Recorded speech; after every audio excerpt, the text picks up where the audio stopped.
You may be wondering why I'm so dressed up today. Well, sometimes, I'm not going to lie, I do dress up like this around my home just to make myself feel a little bit normal in these really not normal times. But the real reason why I'm dressed up today is because I just got back from a Shul bat mitzvah. So I want to share a little bit about how we've been doing bar and bat mitzvahs, more signs of life in our Shul, similar to this bat mitzvah.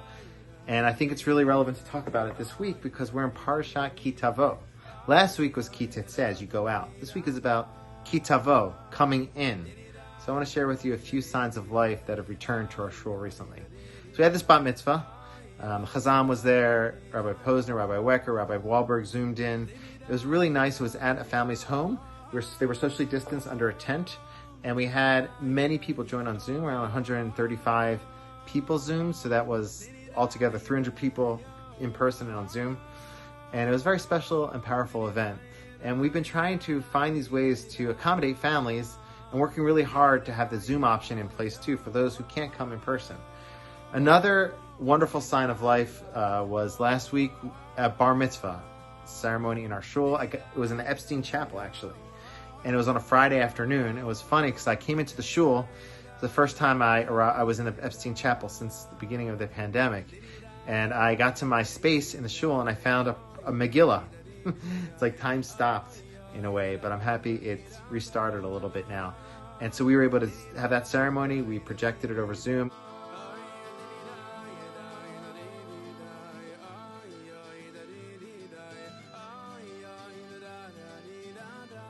They had a few family and friends in the chapel, but for the most part it was via Zoom. And then on Shabbat, he came in and had an aliyah to the Torah.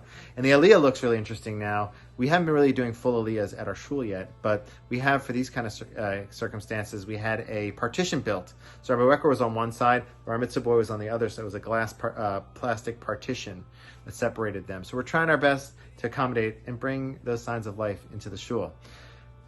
Our parsha is Parashat Ki Tavo, and it opens up with a sign of blessing, despite the fact that later on in the parsha it really focuses on a lot of curses. But it opens up with a sign of blessing, which is the Bikurim, the first fruits, where people bring first fruits to the temple in thanks to Hashem. I think that's on purpose, to remind us that even when there's a lot of negativity happening all around us, which is really what's happening for a lot of us. Some of us haven't seen our family in a long time, or if we have, we haven't even been able to hug them, which is really sad.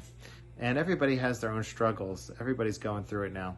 But nevertheless, our parsha opens up with that sign of blessing to remind us that there are blessings all around us and there's life all around us. And life is slowly returning to our shul as well. Two more signs of life. We had 2 baby namings recently, which were really nice.